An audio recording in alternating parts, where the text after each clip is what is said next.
Hello बच्चों, आप सभी को नए वर्ष की हार्दिक शुभकामनाएं। आपका दिन शुभ रहे, आप अपने माता पिता की सेवा करें, समाज की रक्षा करें, यही हम आप सभी से रिक्वेस्ट करते हैं।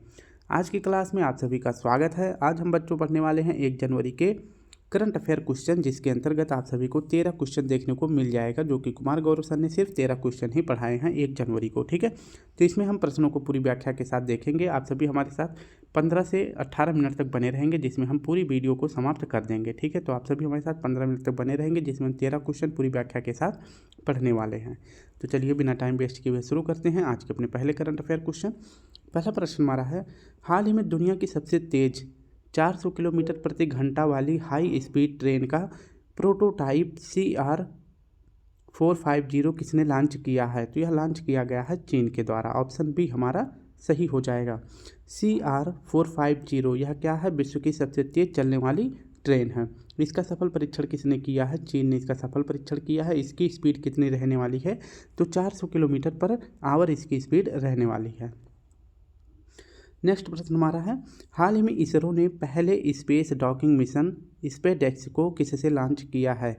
तो स्पेसएक्स को लॉन्च किया गया है PSLV C60 से लॉन्च किया गया है। इसकी अगर व्याख्या देखें तो स्पेसएक्स मिशन यह किसने लॉन्च किया है? इसरो ने लॉन्च किया है। 30 दिसंबर 2024 को इसको लॉन्च किया गया है। रॉकेट का नाम पूछे क्या है? तो रॉकेट है PSLV C60 रॉकेट से इसको लॉन्च किया गया है। इस मिशन के तहत 2 उपग्रहों को लॉन्च किया गया है। पहले उपग्रह का नाम है SDX-01, दूसरा है SDX-02। इन दोनों सैटेलाइट को अंतरिक्ष में यानी स्पेस में आपस में जोड़ दिया जाएगा। ठीक है, तो आपस में जोड़ दिया जाएगा। और अगर ऐसा इसरो के द्वारा कर दिया जाता है तो इसरो ऐसा करने वाला विश्व का चौथा देश बन जाएगा। अब तक अगर पूछे कितने देशों ने अंतरिक्ष में सैटेलाइट को जोड़ दिया है, तो 3 देशों ने। एक तो USA, रूस, चीन ने जोड़ दिया है। अगर भारत जोड़ देता है तो भारत चौथा देश बन जाएगा।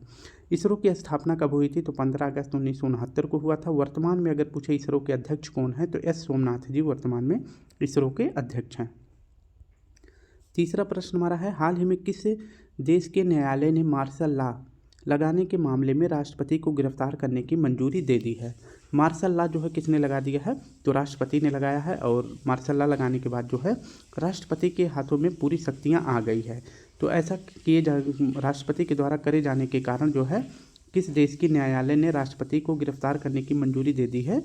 तो ऐसा किया गया है दक्षिण कोरिया के द्वारा। ठीक है, ऑप्शन ए हमारा सही हो जाएगा। इसकी अगर व्याख्या देखें तो साउथ कोरिया के जो राष्ट्रपति हैं इनका क्या नाम है? तो इनका ये पूर्व राष्ट्रपति हो गए हैं, यानी कि इनको जो है गिरफ्तार करने के लिए मंजूरी दे दी गई है, तो इनको पद से हटा दिया गया है। इनका नाम है यून सुक सियोल। इन्होंने राष्ट्रपति में जो है क्या किया था, मतलब साउथ कोरिया में क्या किया था? तो साउथ कोरिया में इन्होंने मार्शल लॉ लगा दिया था और इनका ही अपराध था। इसके कारण जो है सियोल जो कोर्ट है, यानी कि यहाँ का जो सुप्रीम कोर्ट है, इनके खिलाफ जो है गिरफ्तारी का वारंट जारी कर दिया। जब इनके खिलाफ गिरफ्तारी का वारंट जारी कर दिया गया था, तो इसके बाद जो है यहाँ पे कार्यवाहक जो राष्ट्रपति बनाए गए थे हान डक सुन, इनके ऊपर भी महाभियोग की प्रक्रिया लगाकर इनको भी पद से हटा दिया गया है। ठीक है, तो ऐसा कहाँ किया गया है? साउथ कोरिया के राष्ट्रपति के साथ इनको जो है गिरफ्तार करने की मंजूरी दे दी गई है। नेक्स्ट हमारा प्रश्न है चौथा, हाल ही में केंद्र सरकार ने किस राज्य के भूस्खलन को गंभीर प्रकृति की आपदा घोषित किया है? तो ये इसका सही जवाब हो जाएगा केरल में। ठीक है, तो केरल में अभी जो है भूस्खलन हो जाने के कारण यहाँ पे जो है 200 से अधिक लोगों की मृत्यु हो गई है। ठीक है, किस जगह पे? तो केरल के वायनाड में। ठीक है, भूस्खलन हो जाने के कारण 200 से अधिक लोगों की मृत्यु हो गई है और इसे जो है प्राकृतिक आपदा जो है घोषित कर दिया गया है। ऐसा किए जाने के कारण मतलब अगर किसी भी जगह को प्राकृतिक आपदा घोषित कर दिया जाता है तो उसमें जो सहायता प्रदान करी जाती है, तो 75% हेल्प उसमें जो है केंद्र सरकार करता है और 25% हेल्प कौन करता है? राज्य सरकार करती है। ठीक है, वायनाड से अगर पूछे वर्तमान में कौन MP है, यानी कौन सांसद हैं, तो प्रियंका गांधी जी यहाँ की सांसद हैं। नेक्स्ट अगर बात करते हैं, हाल ही में चर्चा में रहे केसलर सिंड्रोम का संबंध किससे है? तो केसलर जो है ये कहाँ के वैज्ञानिक थे? तो ये नासा के फेमस वैज्ञानिक थे। इन्हीं के नाम पर जो है केसलर सिंड्रोम रख दिया गया है और जिसका संबंध किससे है? अंतरिक्ष कचरा से संबंधित है।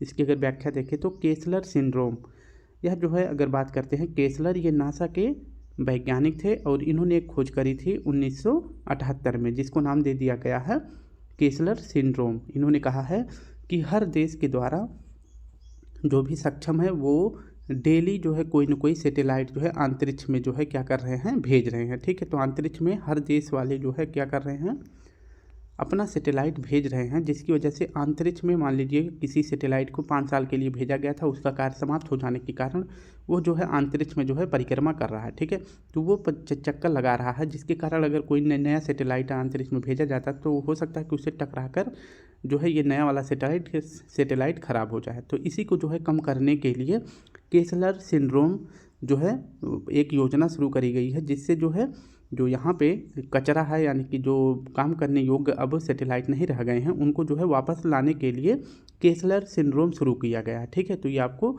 याद रखना है।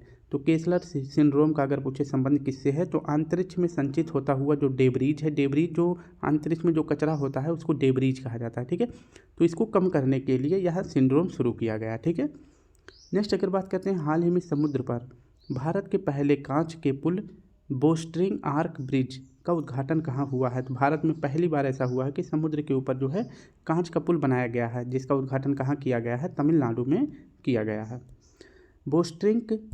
बोस्ट्रिक आर्क ब्रिज यह समुद्र पर बना कांच का पुल है और यह भारत का पहला पुल है। और किस राज्य में बना है, तो यह तमिलनाडु में बना है। इस ब्रिज को जो है मिरर ब्राइड ब्रिज भी कहते हैं, जो कनेक्ट करेगा तिरुवल्लुवर प्रतिमा से लेकर विवेकानंद रॉक मेमोरियल तक यह कनेक्ट करने वाला है, यानी कि इन दोनों स्थानों को आपस में जोड़ने वाला है। यहाँ के जो है फेमस व्यक्ति कौन थे, एक फेमस संत थे जिनका नाम है तिरुवल्लुवर, तो यहीं पर इनकी प्रतिमा भी बनाई गई थी। तो इन दोनों जगहों को आपस में कनेक्ट कौन करने वाला है, बोस्ट्रिंग आर्क ब्रिज कनेक्ट करने वाला है। तिरुवल्लुवर प्रतिमा को जो है एक यहाँ पे नया नाम दिया गया है, एक छोटी सी और प्रतिमा यहाँ पे स्थापित की गई है, जिसको नाम दिया गया है बुद्धि की प्रतिमा। अगर पूछे बुद्धि की प्रतिमा किस व्यक्ति से संबंधित है या किस संत से संबंधित है, तो तिरुवल्लुवर जी से संबंधित है। ठीक है, और इस प्रतिमा का अनावरण अगर पूछे किसने किया है, तो यहाँ के जो CM हैं स्टालिन साहब, तमिलनाडु के CM स्टालिन साहब ने इसका जो है अनावरण किया है। नेक्स्ट बात करते हैं, हाल ही में दिवंगत जिमी कार्टर किस देश के पूर्व राष्ट्रपति थे।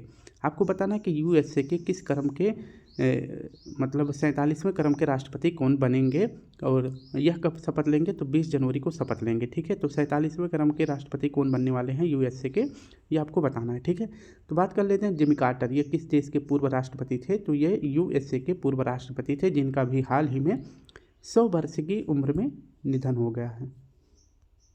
तो 100 वर्ष की उम्र में किसका निधन हो गया है, जिमी कार्टर का निधन हो गया है। ये USA के पूर्व राष्ट्रपति थे। अगर पूछिए किस क्रम के थे, तो 39 क्रम के थे। ठीक है, और बात कर लेते हैं कि इन्हें सन 2000 में शांति का नोबेल पुरस्कार भी प्रदान किया गया था।